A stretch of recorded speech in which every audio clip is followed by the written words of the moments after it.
Halo semua, hari ini kita akan berbicara tentang sebuah topik yang sangat menarik, yaitu tentang Kitab Wahyu dan akhir zaman. Terutama Kitab Wahyunya ya. Uh, Banyak teman-teman yang bertanya, kok ada perang di surganya Kristen gitu? Karena baca Kitab Wahyu, ada kata-kata surga, terus ada perang. Nah, pada malam ini kita akan bersama-sama dengan Romo Daniel Biantoro dari Gereja Ortodoks yang akan menjelaskan kita tentang topik kita malam ini.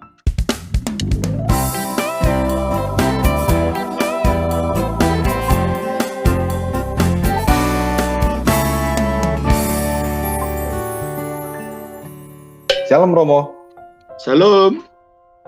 Ya Romo, apa kabar Romo? Sehat? Kabar baik, kabar baik. Sehat Romo? Ya capek tadi sama pelayanan seharian, baru pulang sore-sore tadi. Wow. Oke Romo, kita langsung aja ke topik kalau gitu. Ya. Saya pernah dengar Romo cerita bahwa Kitab Wahyu itu adalah kitab yang terakhir masuk, terus juga hampir ditolak gitu. Nah, bisa diceritain dulu kan itu latar belakangnya gimana kok? Jadi pada waktu pengkanonan ada beberapa kitab yang disebut sebagai antilegomena yang menjadi perdebatan ini bisa dimasukkan bagian daripada kanon atau tidak. Bukan karena isinya salah, tetapi namanya surat 2 Petrus dan surat Yudas itu kok ada kemiripan isinya, apa tidak saling mencontek gitu umpamanya gitu. Mengenai surat Wahyu, Injil kan tujuannya untuk memberitakan berita yang jelas. Kitab Wahyu itu kan kitab yang sangat kalau istilahnya itu sangat simbolik sekali dan tidak mudah untuk mentafsirkan, sehingga orang yang tidak mengerti bisa menafsirkan secara salah sehingga tidak sesuai dengan ajaran yang benar gitu loh. Sehingga akhirnya gereja timur sebenarnya agak lama menerima. Ya akhirnya diterima, tapi agak lama itu tidak menerimanya. Kalau gereja barat itu langsung diterima. Memang gereja timur agak hati-hati, nanti jangan-jangan terjadi masalah, sehingga itu terrefleksi sampai sekarang, di mana kalau dalam gereja purba itu bacaan kitab suci itu ada namanya daftar bacaan yang sudah ditentukan, namanya leksionaris. Nah, kalau gereja barat, kitab Wahyu itu termasuk dalam leksionaris. Sampai sekarang di dalam gereja timur, pasal-pasal dari kitab Wahyu tidak masuk dalam leksionaris. Itu merefleksikan sejarah saat itu gitu. Meskipun diakui itu bagian kanon, tetapi untuk merefleksikan sejarah itu sebagai refleksi dari sejarah yang pernah terjadi, sampai sekarang pasal dari kitab Wahyu tidak pernah masuk dalam leksionaris gitu. Terus apa yang menyebabkan akhirnya gereja Ortodoks memutuskan juga oke, kita masukin ini dalam kanon? Ya, setelah memang tidak ada yang salah, hanya kesulitan saja untuk orang awam memahaminya gitu. Oke. Ya, dikhawatirkan orang awam kalau tidak ngerti malah memutarbalikkan. Dan yang memang kekhawatiran itu bukan tidak ada salah, tidak ada benarnya. Buktinya sekarang banyak orang menafsirkan kita berdasarkan kitab Wahyu, menafsirkan macam-macam sampai timbulnya sekte yang enggak gitu loh, berdasarkan kitab Wahyu ini. Karena salah tafsir gitu. Oke. Tapi kitab Wahyu ini ditulis oleh Yohanes muridnya. Oleh Yohanes, penulis Injil Yohanes. Penulis Injil Yohanes. Terus yang paling banyak disalah tafsirkan apa nih Romo? Banyak sekali. Namanya untuk anti seseorang gitu bapaknya, digunakan pasal-pasal tertentu untuk menyerang itu, umpamanya antikristus itu pada waktu zamannya Luther, karena Luther lagi konflik dengan Paus di Roma, lalu ditafsirkan lah antikristus itu adalah Paus di Roma. Sampai sekarang gereja Tuhan tafsirannya masa gitu. Padahal itu kan nggak ada kaitannya dengan Roma atau Paus atau apa, itu simbol gitu loh. Itu karena penerapan tafsiran berdasarkan sentimen yang tidak senang atau apa pada zaman itu gitu loh. Atau lagi mengatakan bahwa angka 66 coba. Angka 66 ditafsirkan macam-macam. pada zaman purba itu katanya namanya Kaisar Nero. Kata Neron Kaisar itu kalau ditulis di jumlah menurut angkanya N itu jumlahnya berapa, A B C D E F G dihitung berapa gitu namanya. Jadi ketemu bahwa Neron Kaisar atau Kaisar Nero itu jumlah namanya itu adalah 666. Ada lagi waktu itu lagi di zaman saya ingat itu dari pihak Roma Katolik ketika Luther mengatakan bahwa antikristus itu adalah paus, maka ada teolog-teolog Roma Katolik waktu itu akhirnya menghitung bahwa ternyata yang antikristus itu Martin Luther itu sendiri loh, kayak gitu loh. Oke. Ya. Nah, ini tafsiran kan membahayakan, akhirnya menimbulkan permusuhan karena itu digunakan untuk menyerang salah satu daripada sesama Kristen gitu kan. Dengan tafsiran model tertentu gitu. Karena ini makanya kita payu waktu itu gereja timur itu sangat hati-hati sekali, jangan sampai terjadi penafsiran yang seperti itu gitu. Ya, jadi kalau misalnya waktu itu nggak suka sama Hitler, berarti Hitler itu antikris 666. Terus begitu nggak suka sama Donald Trump jadi antikris. Oh iya, ada Henry Kissinger. Kayak Henry Kissinger pernah ditafsirkan itu. Ada banyak tokoh-tokoh yang lain yang akhirnya 666 ditafsirkan ya, dicocok-cocokkan dengan tokoh itu gitu. Oke. Nah, makanya dalam penafsiran kita payu gereja Ortodoks juga harus melihat sejarah penafsiran. Bagaimana pasal-pasal ditafsirkan sehingga akhirnya kita dapat bersikap lebih bijak.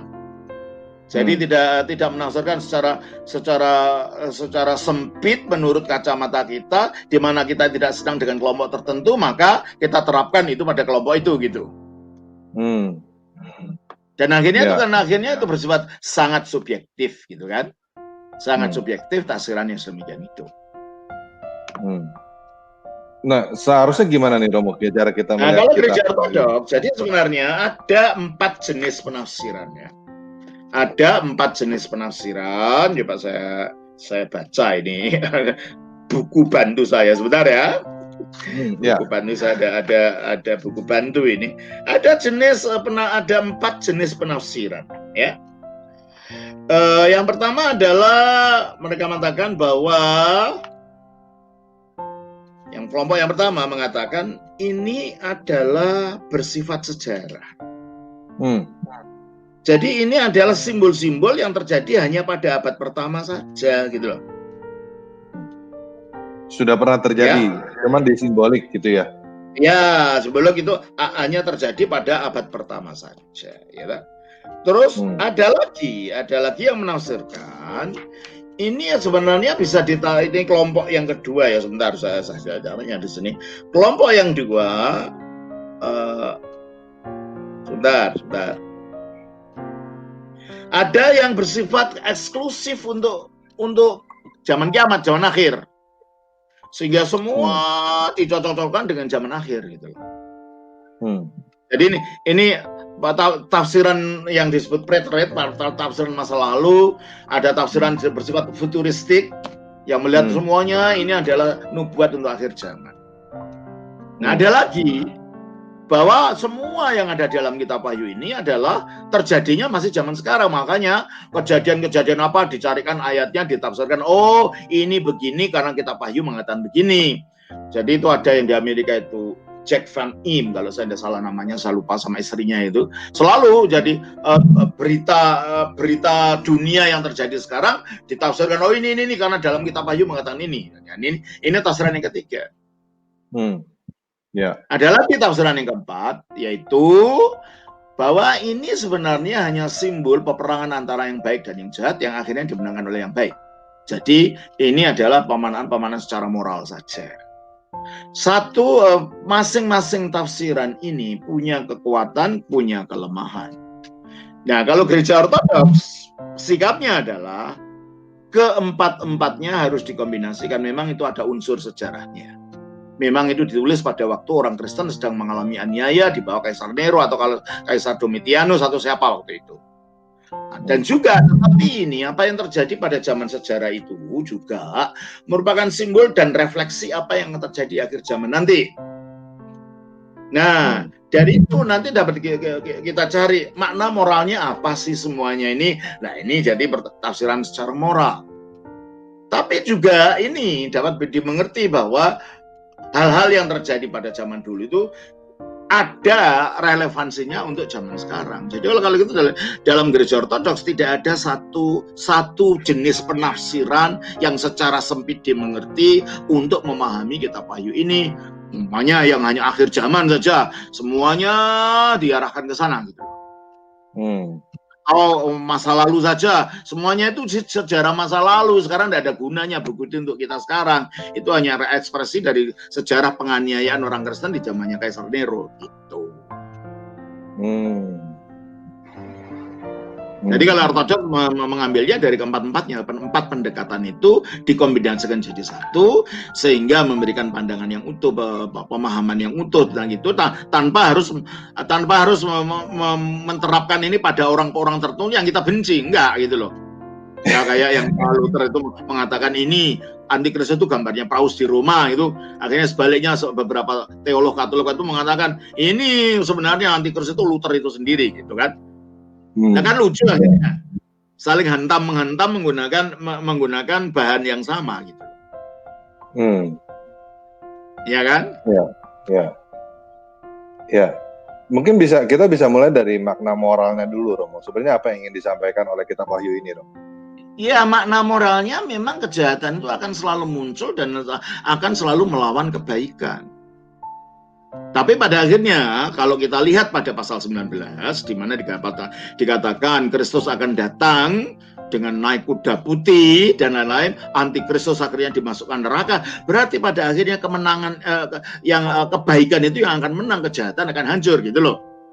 Dan pasal 2 akhirnya digambarkan ada kerajaan 1000 tahun di mana si ular naga itu akan dimasukkan ke dalam jurang maut, tapi akan dilepaskan, tapi akhirnya dikalahkan lagi oleh Kristus. Berarti moralnya bahwa bagaimanapun kejahatan itu banyak yang terjadi dan sangat menggelisahkan manusia, toh pada akhirnya kekuatan kebaikan itu yang akan menang. Itu kalau itu moralnya. Nah, untuk makna-makna simboliknya gimana nih, Romo? Maksudnya tadi kan Romo bilang ada ini makna simbolik banyak banget nih. Terutama misalnya yang kayak semuanya simbol. Jadi kitab Wahyu ini terdiri dari simbol angka 7. Pertama, dari pasal 1 ayat 2, pasal 1 sampai pasal 3 ya. Itu ada 7 surat. Ya kan? Kepada 7 jemaat, betul. Kepada 7 jemaat. Lalu ada 7 trompet sangkakala. Lalu ada 7 piala cawan.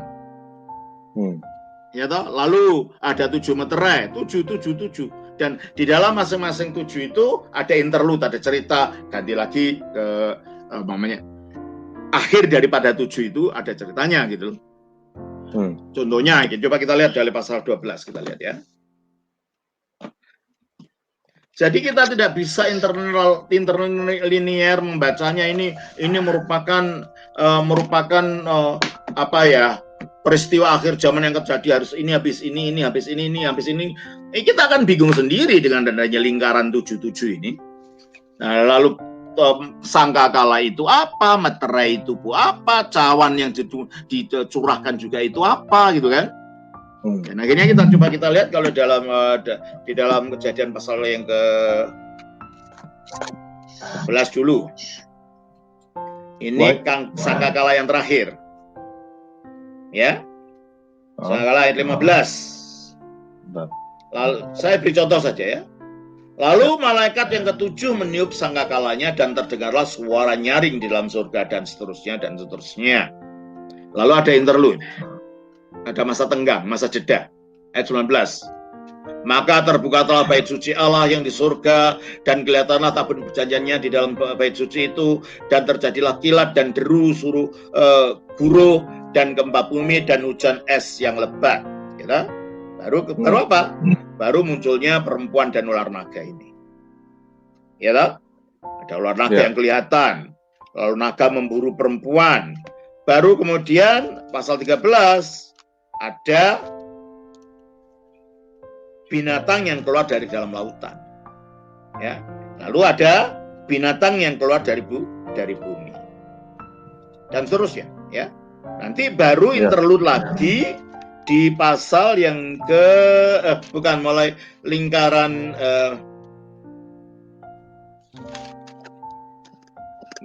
mungkin sudah selesai Sangkakala ini. Coba kita lihat di dalam pasal-pasal sebelumnya. Oke, kita lihat saja.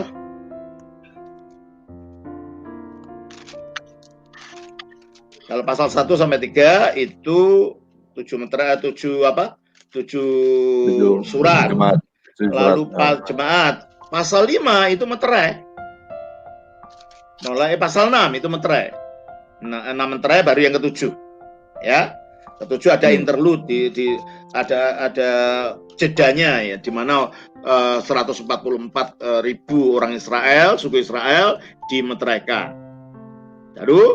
Lalu setelah meterai yang ke-7 ayat pasal 8 dan sudah interlude tadi, lalu ada Sangkakala. Ya, Sangkakala pertama, Sangkakala kedua sampai Sangkakala yang ke-7, ke-6, lalu ada interlude-nya, ada masa jeda. Ada 2 saksi, ada kitab terbuka, terus baru kemudian ada sampai dengan Sangkakala yang ke-7. Nah, munculnya naga ini ya. Naga orang terus perempuan ini. Baru nanti kalau terakhir itu cawan ya. Cawan yang dicurahkan. Coba kita baca pasal 15 ayat 5. Ini 7 cawan lagi. Pasal 15 ayat 5 dan seterusnya itu 7 cawan. Jadi ini dibagi dalam 7 kelompok: surat, meterai, terus Sangkakala, terus cawan.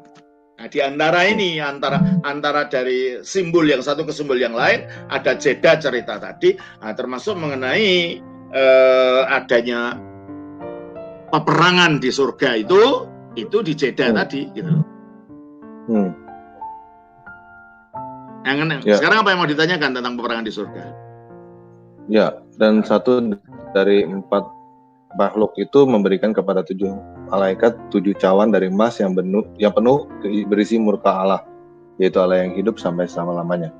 Nah, mungkin kalau mengenai surga ini gini Romo. Jadi kan banyak orang yang berpikiran bahwa kalau dengar kata surga ini kan berarti afterlife ya, setelah itu ya.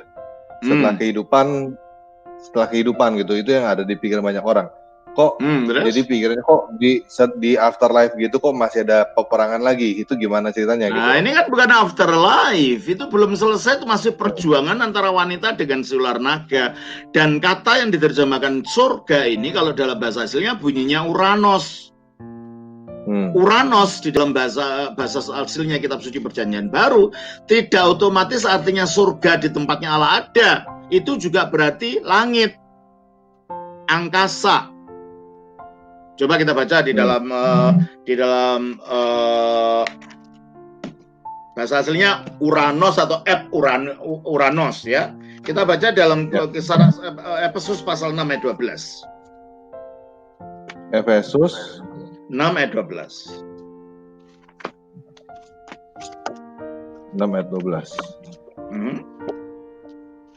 Karena perjuangan kita bukanlah melawan darah dan daging, tetapi melawan pemerintah-pemerintah, melawan penguasa-penguasa, melawan penghulu-penghulu yang dunia yang gelap ini, melawan roh-roh jahat di udara. Nah, itu ada kata udara. Ya, coba saya baca di dalam bahasa aslinya, begini bunyinya, ya. Ayat yang ke-12, pasal 6 ya, coba saya lihat.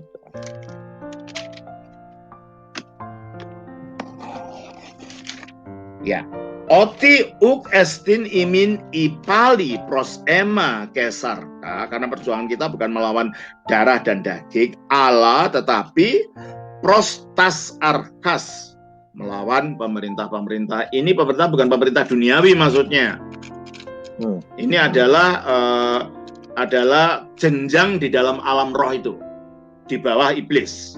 Ya, pemerintah-pemerintah, prostasexusia dan penguasa-penguasa, prostus kosmokratus tuspotus tutu, dan melawan penguasa-penguasa dunia yang gelap ini. Berarti kan bukan berbicara tentang penguasa pemerintah yang nampak mata, ya. Dan terus dijelaskan prosta pneumatica tasponirias melawan roh-roh jahat antisepuranis. Jadi roh-roh jahat ini juga, nah ini kalau mau diterjemahkan ke dalam bahasa Indonesia, artinya bisa langit, artinya bisa udara, artinya bisa surga. Nah, kalau itu yang dipakai secara literal dalam satu arti, maka dikatakan wah surga itu tempatnya setan-setan, jadi gitu nanti. Jelas ya? Iya, ya. Jadi ya, kata ini Uranos itu tidak selalu artinya langit. Memang dia artinya surga, bisa juga langit. Nah, kalau berbicara tentang peperangan yang di surga, ingat, ini dalam lingkaran 7 apa tadi? 7 Sanggakala ya? Yang 12 itu, pasal 12 itu. Ya, Sanggakala ke-7. Sanggakala ke-7, di mana ini ada jedanya tadi, ada interlude-nya tadi. Di dalam Wahyu pasal 12, ayat 7. Ya. Maka timbullah peperangan di surga. Ini belum surga tempat penghentian, sebab surga masih dalam proses di pasal 21. Yerusalem yang baru, Kristus baru datang di akhir itu. Jadi ini masih dalam peristiwa sejarah terjadinya di Uranos. Nah, kata Uranos ini tidak harus surga kalau begitu, berarti di alam langit, gitu loh. Di alam langit artinya bukan alam bumi ini. Berarti kalau gitu bukan alam yang bersifat jasmani.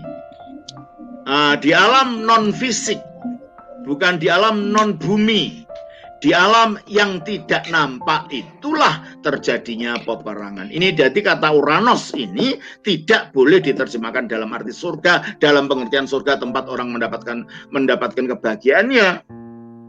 Tapi diartikan sebagai tempat non bumi, non duniawi. Tapi tempat yang bersifat langit, bersifat angkasa, bersifat non apa yang gaib gitu loh maksudnya. Oke. Ngerti? Oke. Makanya orang-orang jangan sembrono lah kalau menafsirkan kitab suci orang lain itu, jangan asal comot aja. Dan sebenarnya kalau orang nggak tahu prinsip penafsiran kitab suci, ya mereka nggak berhak lah untuk menafsirkan seenaknya kitab suci orang lain. Ya kan? Ya, betul. Nah, betul. Di sini tidak ada surga, di surganya orang Kristen ada peperangan, bukan itu. Peperangan ini menggambarkan merefleksikan apa sebenarnya? Ada merefleksikan 3 hal. Satu, itu merefleksikan kisah peperangan antara Mikael dan ya tanda kutip Lucifer dalam kejatuhannya ketika dia memberontak terhadap Allah. Nah, coba kita lihat di dalam Yeskiel pasal 27 yang secara klasik itu digunakan oleh para bapak gereja dan gereja dari zaman purba, itu sebagai kisah kejatuhan iblis.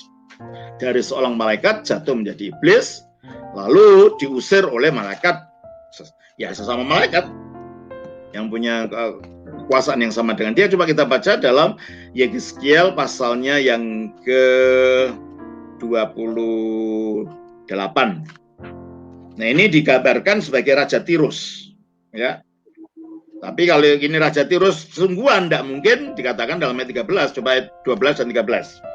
Hai anak manusia, ucapkanlah suatu ratapan mengenai Raja Tirus, dan katakanlah kepadanya, beginilah firman Tuhan Allah, gambar dari kesempurnaan kau. Berarti sangat sempurna sekali. Mana ada Raja Tirus manusia biasa sempurna? Kan enggak ya. Penuh hikmat dan maha indah. Jadi cerdasnya luar biasa gitu, ya. Dan maha indah. Ya, tempatnya di mana? Engkau di Taman Eden. Lah, tidak ada Raja Tirus pernah di Taman Eden itu. Jadi menunjukkan alam non fisik juga, yaitu taman Allah. Terus ayat 14 langsung aja. Kuberikan tempatmu kepada yang disebut Raja Tirus itu dekat kerub yang berjaga. Kerub itu adalah malaikat yang bersayap dua, penjaga kesucian Allah. Berarti kalau dia berada dekat kerub, dia juga termasuk bangsa kerub itu, gitu kan? Berarti termasuk bangsa malaikat juga, gitu. Di Gunung Kudus Allah engkau berada dan berjalan-jalan di tengah batu-batu yang bernyala-nyala, bercahaya-cahaya, menunjukkan kemuliaan di sana yang tidak bisa digambarkan, sehingga digambarkan seperti batu yang bercahaya-cahaya saja. Terus dikatakan, engkau tak bercela di dalam tingkah lakumu sejak hari penciptaanmu. Berarti mereka diciptakan dalam keadaan suci. Oleh karena itu dalam ajaran Kristen tidak ada Allah itu menciptakan makhluk jahat namanya jin. Iblis tidak diciptakan karena Allah itu hanya menciptakan yang baik. Iblis ini terjadi dari malaikat yang membelakangi Allah, yang memutus kasihnya kepada Allah, dan akhirnya memberontak. Dan itulah akhirnya kehilangan kebaikannya, jadilah iblis. Gitu loh kalau dalam ajaran Kristen, begitu dalam kitab-kitab suci Kristen. Ya tak? Jadi Allah tidak dengan sengaja menciptakan makhluk jahat namanya iblis. Enggak. Sebab Allah itu hanya menciptakan yang baik. Coba kita baca Yakobus 1 ayat 17.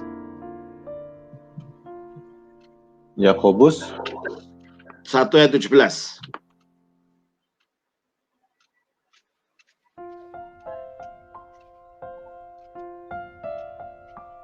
Ya, kalau bacakan.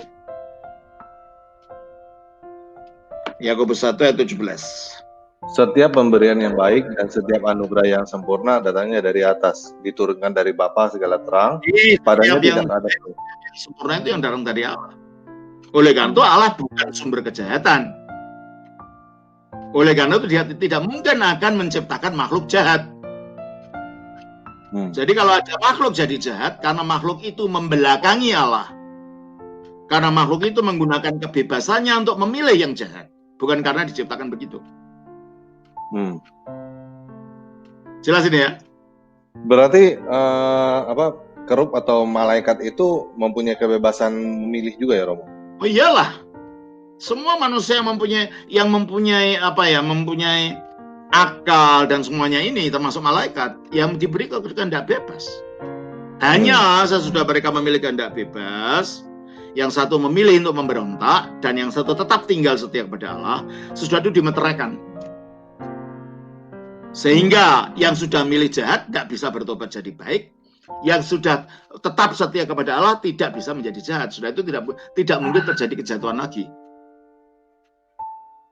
Oleh karena itu malaikat-malaikat yang memilih untuk tetap setia kepada Allah, yang tidak menjadi roh jahat dan tidak mengikuti pimpinan yang jahat yang tradisi Kristen mengatakannya Lucifer, meskipun dalam kata-kata itu tidak ada dalam Alkitab. Lucifer itu diambil dari kata ini loh. Coba kita baca dari Yesaya. Yesaya pasal yang 14 ayat yang ke-12.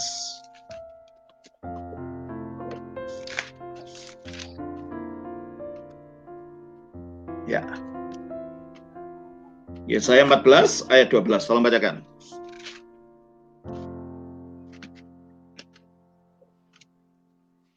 Wah, engkau sudah jatuh dari langit, hai bintang timur, putra fajar. Engkau sudah dipecahkan dan jatuh. Yang diterjemahkan menjadi Lucifer itu adalah kata putra fajar ini. Yang dalam bahasa Ibraninya bunyinya Helel.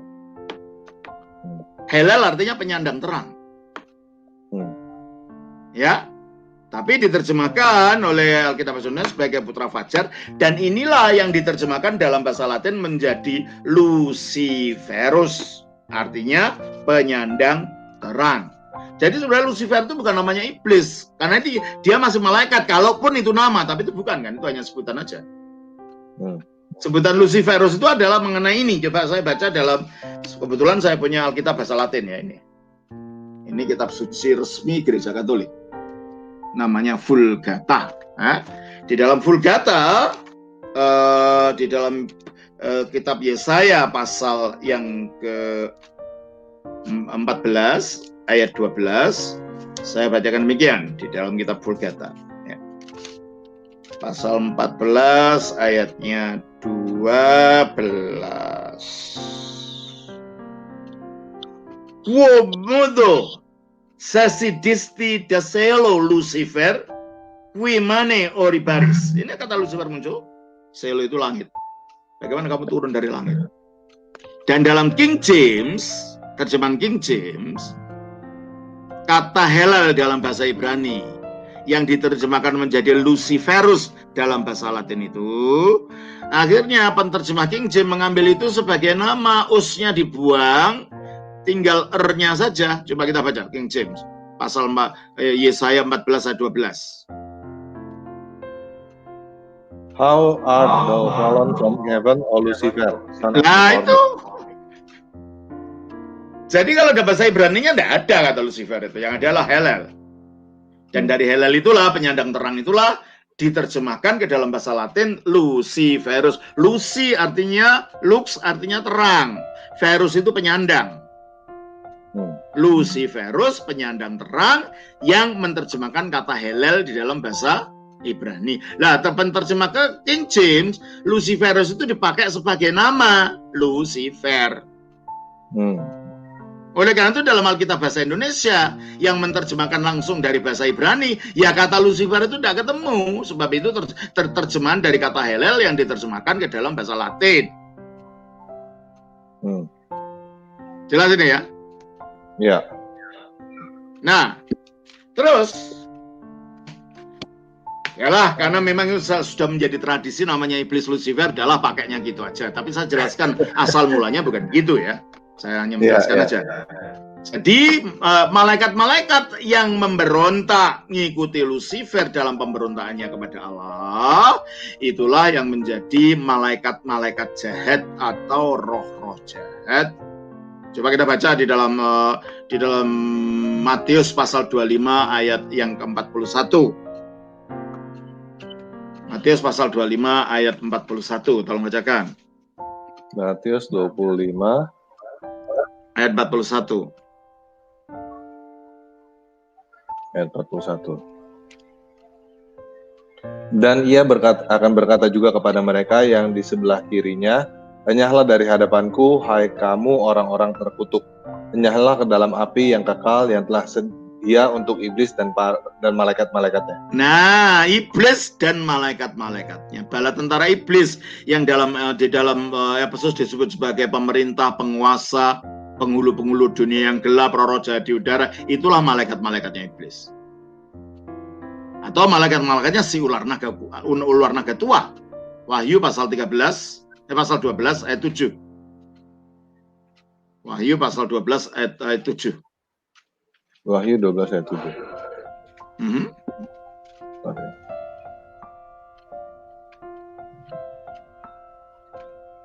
Maka timbullah peperangan di surga, Michael dan malaikat-malaikatnya melawan naga itu, dan naga itu dibantu oleh malaikat-malaikatnya. Iya tak? Si ular naga itu simbol dari iblis itu dibantu malaikat-malaikatnya. Berarti ada malaikat yang mengikut ular naga ini.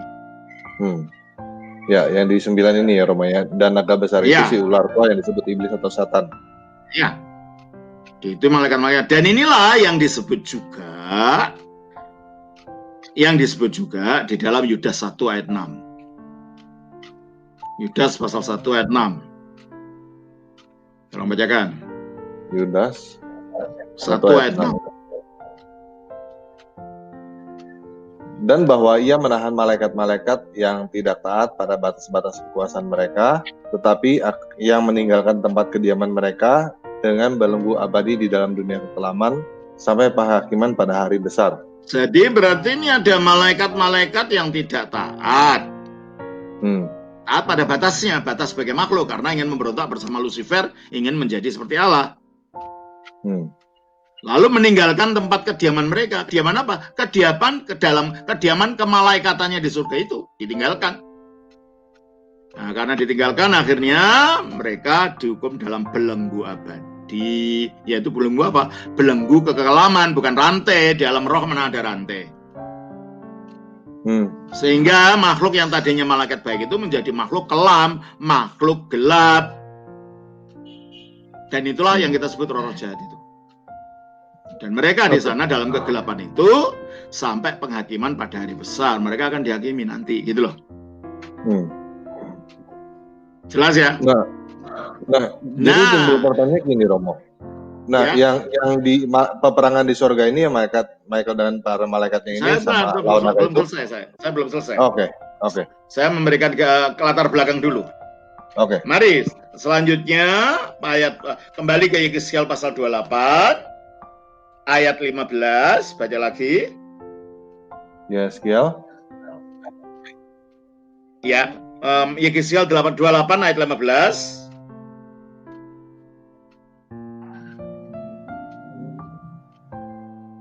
Sudah ketemu? Yeskiel 28 ayat 15.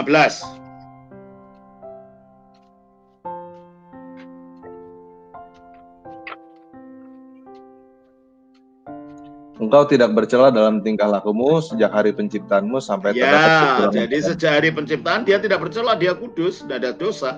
Sampai kapan? Terus ayat selanjutnya. Dengan dagangmu yang besar engkau penuh dengan kekerasan. Ayat itu belum selesai. Sampai terdapat kecurangan padamu. Nah inilah misterinya gimana kok makhluk baik ini timbul kecurangan melawan Allah gitu lah. Nah ini misteri, namanya misteri kejahatan. Kita tidak tahu. Ya ini resiko dari kehendak bebas. Mereka tidak diciptakan jahat, tapi tiba-tiba muncul kecurangan. Kecurangan apa? Memberontak terhadap Allah, ingin menjadi seperti Allah. Nah kau tahu, ini ayat 16. Dengan dagangmu yang besar. Dagang itu kan spekulasi. Dengan modal sedikit sebagai makhluk, ingin menjadi besar, menjadi seperti Allah. Dan itu digambarkan di dalam Yesaya pasal 14 tadi, coba kita lihat. Yesaya 14 ayat yang ke-12.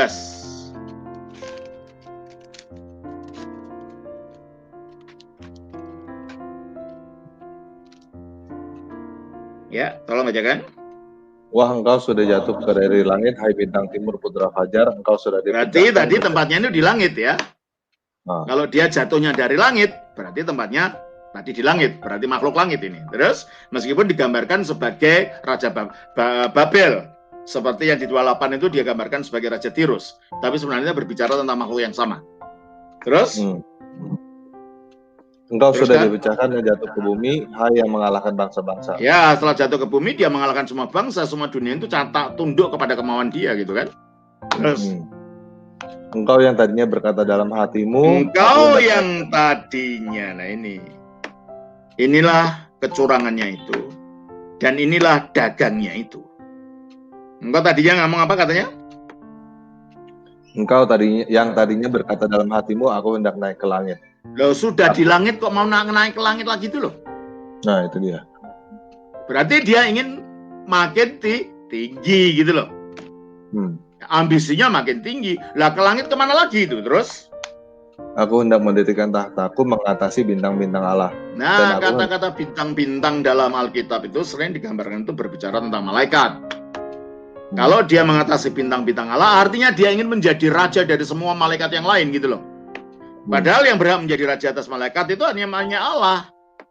Nah sekarang dia ingin naik ke atas langit lagi, ingin menjadi raja bintang-bintang yang lain, terus? Dan aku hendak duduk di atas bukit pertemuan jauh di sebelah utara. Nah bukit pertemuan itu gambaran daripada ketika Allah sering bertemu dengan malaikat-malaikatnya. Yang seperti digambarkan dalam kitab Ayub. Para malaikat menghadap Allah itu, Ayub 1 dan 2. Itulah namanya bukit pertemuan. Nah, berarti kalau dia ingin jadi seperti Allah, yang memimpin rapat dunia roh itu, dunia surgawi itu. Terus? Aku hendak naik mengatasi ketinggian awan-awan. Nah, awan-awan dalam Alkitab, Perjanjian Lama terutama, kalau ada awan dalam penampakan ilahi, itu menunjukkan kemuliaan ilahi yang mengiringi kedatangan ilahi. Kalau dia ingin di awan-awan, berarti dia ingin menjadi yang ilahi itu sendiri. Makanya terusnya hendak menyamai yang maha tinggi. Ya itu dagangnya dan itu curangnya. Ingin menjadi seperti Allah, lalu diikuti oleh malaikat-malaikat bawahannya yang lain, memberontak terhadap Allah. Sehingga akhirnya kalau kita kembali kepada Yeskiel pasal 28 ayat 16 kembali. Yes, ya. Jadi Yeskiel pasal 28 ayat 16, kembali ke sana.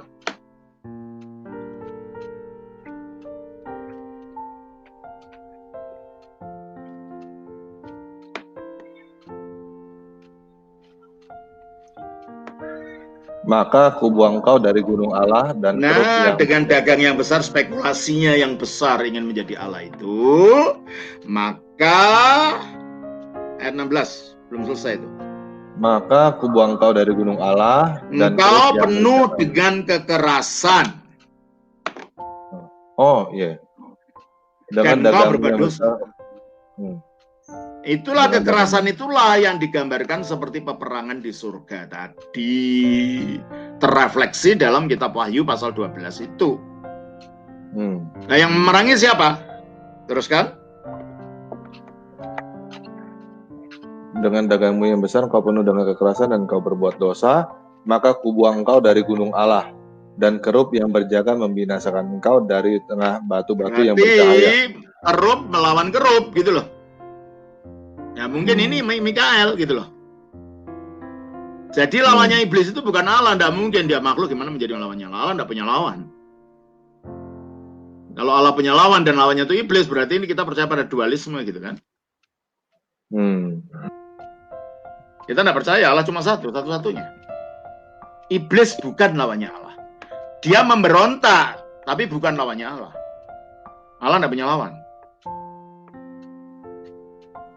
Nah, pada waktu itu maka yang melawan itu sesama kerub, sesama malaikat. Dan itulah Mikael. Dan itulah yang digambarkan di dalam kitab Wahyu itu terrefleksi dalam kisah Wahyu pasal 12 ayat 7 tadi. Gitu loh maksudnya. Jadi bukan di surga ada peperangan, bukan itu. Peperangan di alam gaib. Peperangan di alam non-jasmani, maksudnya gitu, antara iblis dan malaikat Mikael. Itu makna yang pertama. Oke. Makna yang pertama itu. Ya. Oke, itu baru makna yang pertama. Ya, itu makna pertama. Makna yang kedua, dilihat dari kacamata pemahaman historis bahwa itu kejadian abad pertama. Itu simbol dari peperangan kekristenan, maksudnya ajaran ilahi melawan paganisme. Ular itu gambaran dari paganisme, penyembahan berhala, dan dengan segala imoralitasnya. Jadi terjadi konflik antara ajaran Injil yang digambarkan sebagai malaikat Mikael dengan si ular naga ini, gambar dari iblis, gambaran daripada paganisme itu. Jadi kalau dilihat dari simbolisme, tidak ada tuh cerita, surganya orang Kristen ada peperangan. Kamu keliru memahami dan kamu tidak tahu memahami kitab sucinya orang lain. Ya sebenarnya malu memberi komentar tetapi ternyata salah gitu kan. Ya. Itu lambang dari paganisme gitu loh, melawan paganisme. Berarti pernah terjadi. Maksudnya pernah terjadi itu, Romo. Apa itu? Yang tadi kekristenan lawan paganisme itu. Loh iyalah, orang Kristen kan dianiaya selama 300 tahun sebelum Konstantinus bertobat. Dibakar, diadu dengan singa lapar, di macam-macam kan. Kalau kita membaca sejarah gereja, kita tahu itu penganiayaan itu gitu loh. Makanya orang Kristen harus belajar sejarah gereja. Makanya tadi saya mengajar, kalau saya ingat kata-kata Bung Karno, jas merah jangan melupakan sejarah. Sebab kalau kita melupakan sejarah, apalagi sejarah gereja, akhirnya orang bisa membuat kisah macam-macam yang ngawur atau malah mengubah sejarah itu, menyelewengkan sejarah itu. Oleh karena itu tidak cukup hanya terus membaca kitab suci, kita tafsirkan sendiri, keliru kita, sebab kitab suci itu ditafsirkan oleh komunitas tertentu, dimengerti secara tertentu oleh komunitas itu. Bukan hak kita untuk mensaharikan sak mau kita, bukan. Karena konteksnya sudah ada gitu dalam sejarah, makanya harus tahu sejarah. Nah, dalam sejarah itu Banyak orang dianiaya. Bahkan pada waktu konsili Nikea, yang hadir itu banyak yang cacat badannya akibat penganiayaan jadi martir. Dan sesudah konsili Nikea pun, yang percaya konsili Nikea dianiaya oleh yang tidak percaya gitu.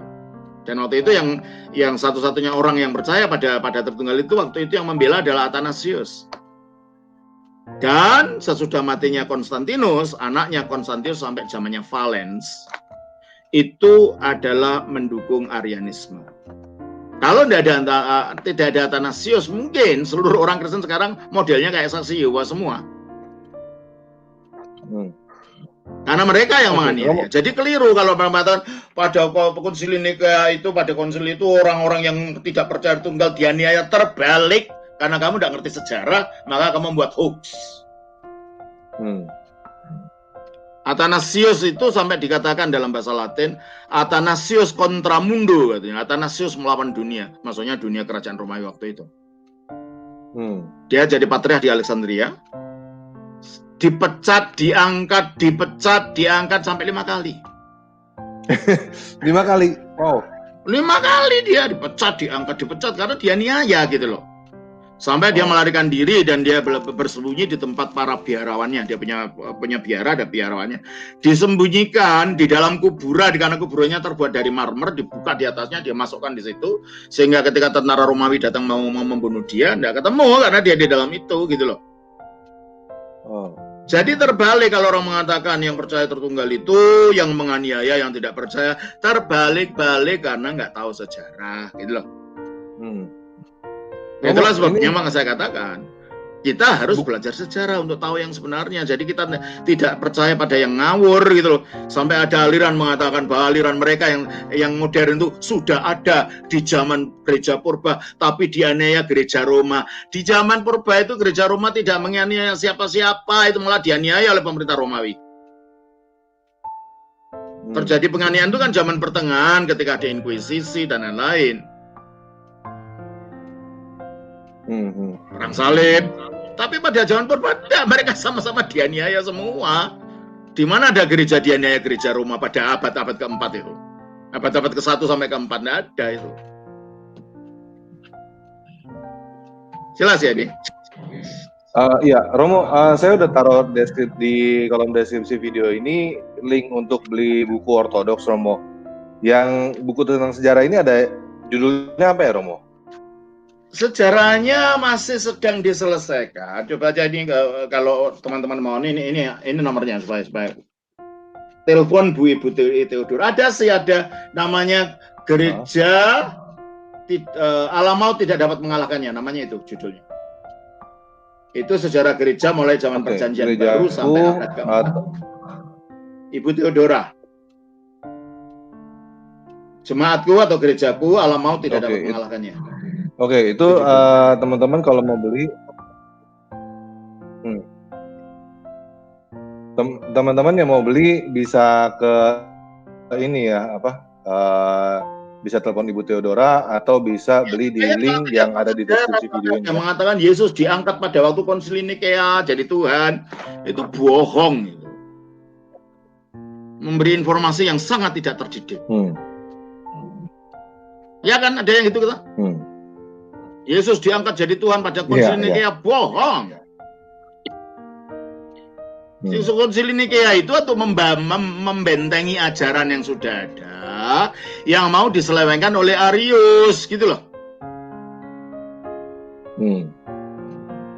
Jadi Arius bukan korbannya. Akhirnya orang yang mempertahankan iman gereja yang asli yang bersifat Allah tentang yang Tritunggal itu yang dianiaya gitu ya. Ya karena nggak tahu sejarah, iya saja gitu kan. Ada lagi yang mengatakan baptisan muncul akibat karena Konstantinus bertobat, banyak orang jadi Kristen tanpa pertobatan karena begitu banyak yang mau jadi Kristen tidak sempat diselam, akhirnya disemprot di lapangan. Saya pernah dengar gitu. Itu hoax juga. Buktinya gereja Timur, di mana Konstantinus itu menjadi anggotanya di gereja Timur kan, bukan di Barat kan, tinggal di Konstantinopel. Sampai sekarang gereja Timur kalau baptis ya tetap selam gitu loh. Oh iya, benar juga ya. Iya. Iya. Tidak pernah berubah gereja Timur, gereja Ortodoks. Jadi kalau kita tidak tahu sejarah, wah, kita bisa diselewengkan orang macam-macam dan akhirnya membuat ide yang macam-macam. Konstantinus itu menjadi seperti apa ya? Whipping boy, anak yang dipukuli. Untuk kalau ada masalah dia yang dipukul gitu kan. Padahal dia yang berbuat apa gitu. Semua yang dianggap kesalahan-kesalahan. Itu judulnya itu ya? Hah? Yang jemaatku Allah mau tidak akan menguasainya itu ya judulnya. Jemaatku atau dalam kurung gerejaku Allah mau tidak dapat mengalahkannya. Oke. Jadi orang menggambarkan seolah-olah. Ya. Gimana? Ya. Silakan lanjut Romo. Iya, seolah-olah gereja Roma itu sudah berkuasa seperti sekarang, seperti mulai abad ke-9 sebenarnya sih. Dan mempunyai kuasa untuk memaksakan ini, menyiksa itu tidak. Dulu gereja Roma itu bersama dengan 4 pusat yang lain, itu yang mengalami aniaya juga, bukan yang menganiaya gitu loh. Terbalik-balik gitu loh. Ya itulah akibat tidak tahu sejarah. Akhirnya membuat teori yang ngaco. Makanya tuh kalau orang ingin menghancurkan suatu bangsa, pertama, lupakan orang itu dari sejarahnya sendiri, lalu selewengkan sejarahnya itu. Nah, orang itu tidak tahu sejarahnya, nanti dikuasai gitu. Iya, kalau udah tidak ada identitasnya, kan orang nggak tahu. Tahu-taunya sejarah yang dipaksakan oleh si penjajah itu datang ke yang baru itu. Dibuat narasi baru gitu kan. Gereja juga begitu. Ketika kita tidak tahu sejarah, kita mendengarkan narasi apa saja yang dibuat orang. Dan akhirnya kita dengarkan apa saja, kata, oh iya betul Konstantinus yang bikin kota ajaran Tritunggal, Konstantinus yang bikin ajaran yang menetapkan hari Minggu sebagai hari ibadah, Konstantinus ini, Konstantinus itu, semuanya itu hoax. Saya punya buku ditulis oleh Intervarsity jadi mahasiswa evangelical. Ini bukan ortodoks lah ini, di Amerika. Setelah menyelidiki betul-betul sejarah Konstantinus, mereka menulis In Defense of Constantinus, dalam pembelaan tentang Konstantinus. Dan di situ semua sejarah-sejarah fabrikasi itu dikuliti semua sama para mahasiswa ini. Dijelaskan apa adanya. Saya punya bukunya. Dan ini bukan orang Katolik, bukan orang Ortodoks loh. Ini yang nulis ini orang evangelical. Setelah mereka menemukan, mereka merasa muak dengan hoax-hoax yang diceritakan, yang dibuat orang tentang sejarah gereja itu. Dan akhirnya dikuliti semua bahwa Konstantinus waktu konsili pun dia tidak ikut apa-apa, dia duduk karena dia bukan rohaniwan, dia orang awam kan. Tidak boleh ikut duduk di tempat di mana para rohaniwan duduk. Dia di pojokan gitu, mendengarkan diskusi berlangsung antar para rohaniwan.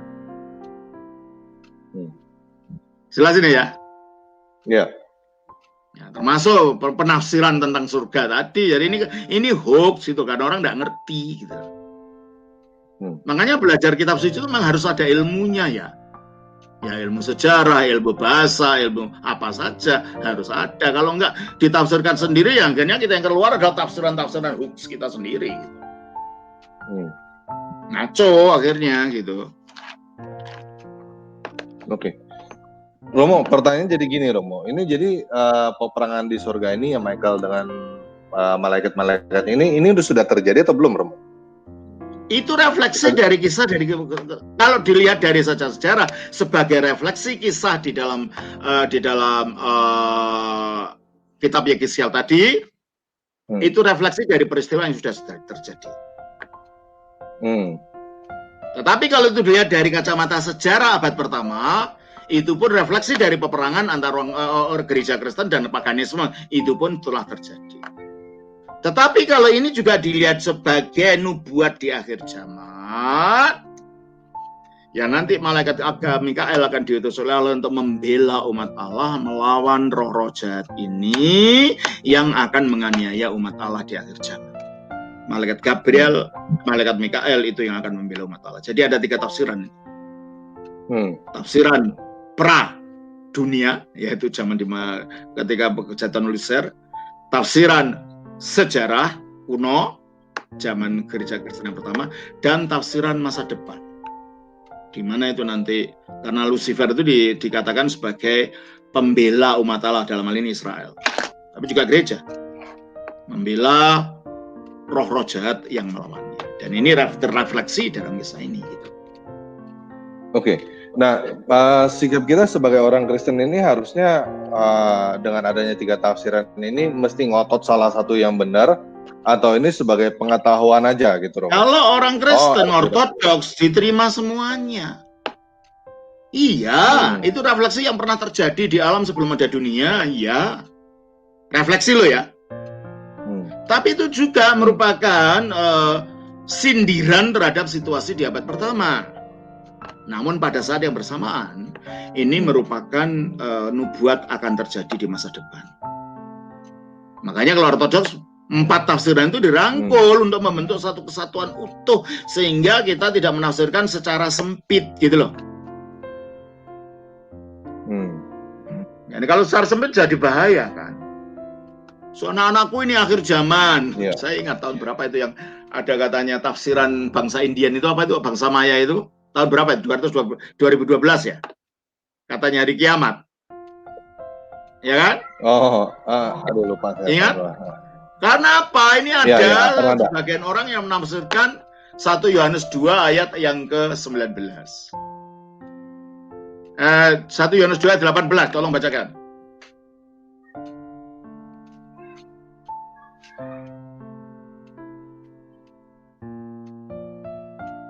Satu Yohanes 2 ayat yang ke-18. Anak-anakku, waktu ini adalah waktu yang terakhir, dan seperti yang telah kamu dengar, seorang antikristus akan datang. Sekarang telah bangkit banyak antikristus. Nah, itulah tanda-tandanya. Ini waktu terakhir, Romo, ini kan sudah terakhir kata Alkitab. Nah, ini katanya tahun 2012 itu menurut tafsiran kalender Maya, itu kalimat itu ya perusahaan saya jual ya, Romo. Dia punya perusahaan, katanya mau dijual karena akhir zaman. Saya bilang, enggak, kamu salah ngerti. Yang ngomong ini siapa? Saya bilang, Yohanes.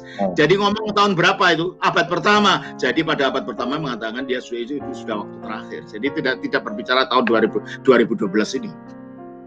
Nah, inilah bahayanya menafsirkan satu sisi, akhirnya bisa merusak hidup orang. Saya pernah punya teman juga gitu, katanya waktu itu masih tahun berapa itu, saya masih muda waktu itu ya, orang teman persekutuan. Katanya ada nubuat katanya lembu merah sudah diketemukan. Lembu merah apa tuh? Ya karena di dalam tafsiran, di dalam percayaan Yahudi, kalau ada lembu merah ditemukan menjadi korban, itu waktunya Mesias datang. Nah, orang ini loh kok percaya tafsiran orang Yahudi, dia bukan orang Yahudi. Katanya lembu merah sudah diketemukan, berarti Mesias akan datang, dan dia khotbah di mana-mana seluruh Indonesia waktu itu. Orangnya udah meninggal sih sekarang. Sampai teman saya itu keikutan sudah dijual. Dia punya tanah di Jakarta dijual, mau pindah ke Semarang katanya. Karena takut Jakarta mau hancur, Monas mau ambruk, Jakarta kebanjiran, tenggelam semua. Karena apa? Ini ada nubuat ini. Saya kata enggak, jangan begitu, itu salah tafsir. Nah, inilah bahayanya ketika kita menafsirkan dengan cara pandang yang sangat sempit dari satu sisi saja, akibatnya mencelakakan orang gitu kan. Makanya kalau gereja ortodoks tidak melihat hanya salah satu tafsiran gitu. Sehingga pada akhirnya kita tidak jatuh kepada penafsiran sektarian yang aneh-aneh itu lah. Itu penafsiran sektarian itu karena timbul karena tafsiran pribadi dengan cara pandang yang sempit. Itu yang mengakibatkan tafsiran yang aneh-aneh, memunculkan sekte-sekte dan ajaran yang keliru gitu.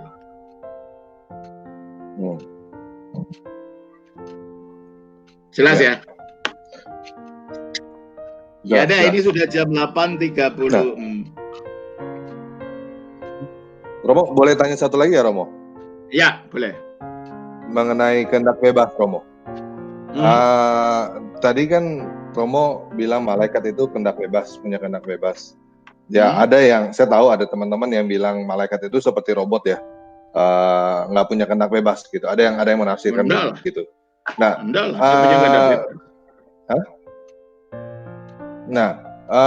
malaikat yang sekarang hanya berbuat baik saja sesudah terjadi pemberontakan itu, karena sudah dimenteraikan. Nah, yang sekarang memang hanya taunya berbuat jahat, bukan robot, tapi mereka bertingkah sesuai dengan alamiahnya malaikat yang diciptakan untuk baik. Maka berbuat apapun yang muncullah kebaikan itu saja gitu loh. Bukan karena robot, ya memang sifatnya sifat baik gitu. Beda dengan yang sudah jatuh. Apapun yang dilakukan mesti jahat gitu loh. Nah, pertanyaannya kenapa Tuhan menciptakan kehendak bebas? Gimana? Kenapa Tuhan menciptakan kehendak bebas? Supaya kita bisa mengasihi Dia, karena kita diciptakan oleh kasih dan kita diciptakan untuk menyambut kasih. Kalau nggak punya bebas, gimana kita bisa mengasihi? Nggak punya kehendak bebas. Allah menciptakan kita karena kasih dan menghendaki kita untuk mengasihi Dia dengan bebas, bukan terpaksa. Makanya harus diberi kehendak bebas. Sebab kalau nggak ada kehendak bebas, nggak ada penghakiman. Allah nggak adil dong kalau menghakimi. Karena kalau aku ciptakan jahat, kalau kamu adili gimana sih? Tapi dengan adanya kehendak bebas, ketika diadili, dia tahu saya salah. Memang saya salah. Karena saya milih yang salah. Berarti pandangan ortodoks ini nggak setuju dengan predestinasi ya, Romo ya? Nggak ada predestinasi. Karena malah manusia diciptakan untuk menjadi seperti Allah. Semua. Makanya nggak ada yang dipredestinasi untuk jatuh masuk dalam neraka, dalam ajaran ortodoks, nggak ada. Semua manusia tujuannya untuk diciptakan untuk diselamatkan. Coba kita baca 1 Timotius 2 ayat 4.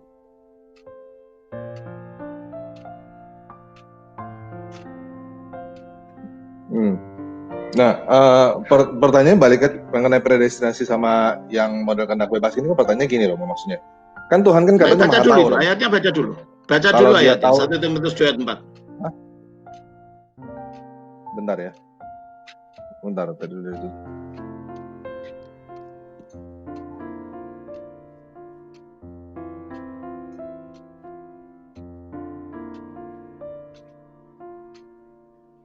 Satu Timotius 2 ayat 4.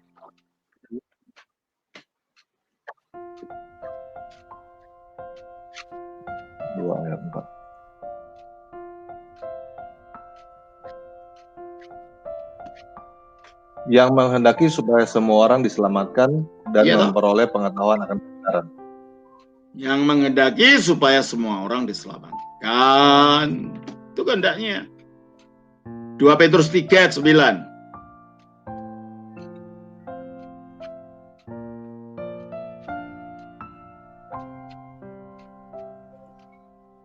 2 Petrus pasal 3 ayat 9. Tuhan tidak lalai menepati janjinya, sekalipun ada orang yang menganggapnya sebagai kelalaian. Tetapi ia sabar terhadap kamu, karena ia menghendaki supaya jangan ada yang binasa, melainkan supaya semua orang berbalik jangan ada yang binasa. Itu kehendaknya. Oleh karena itu, neraka itu bukan diciptakan untuk manusia. Kita baca kembali lagi di dalam Matius 25 ayat 41. Matius 25 ayat 41.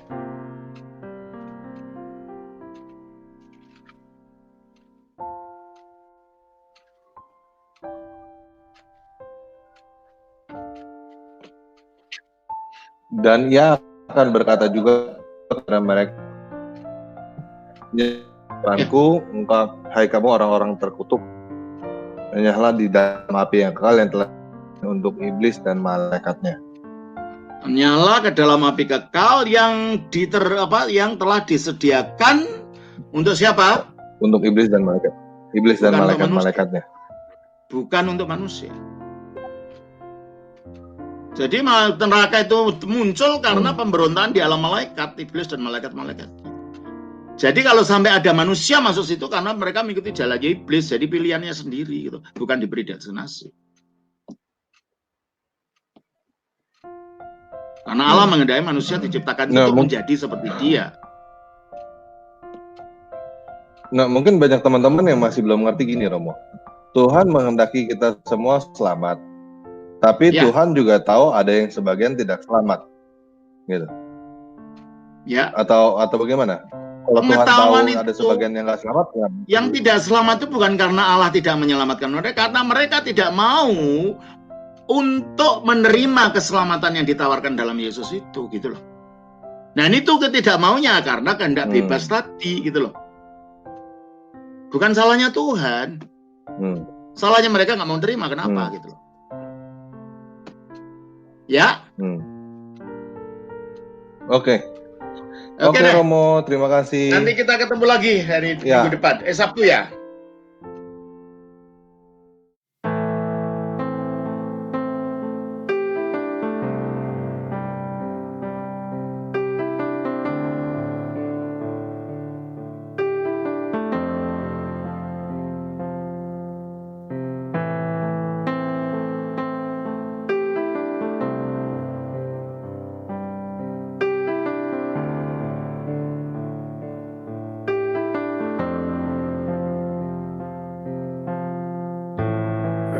בחיים זמתי בה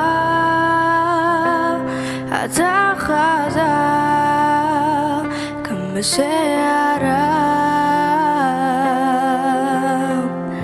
הושע כל בועז יפי אפתח בך אתה מרים אותי אתה מרים אותי גבוה Anisamu ufatua Yusotek Elohim Atameri moti kafua Luma seni masya Anisakon kwa beateha Asanilas lamantara Anisakon kwa beateha Asanilas lamantara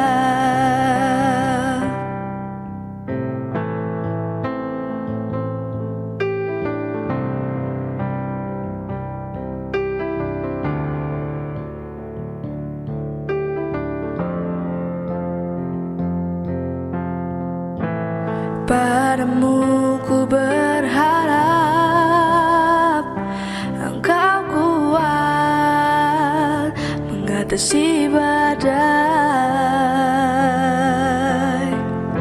Walau badai di sekeliling Ku percaya Engkau mengangkatku Engkau mengangkatku ke atas Atasi masalah Ku temukan ketenangan Dalam tanganmu dewata Engkau mengangkatku ke atas Tak melihat yang berlalu Kemenangan di tanganmu Ku lari menuju ke sana Kemenangan di tanganmu Ku lari menuju ke sana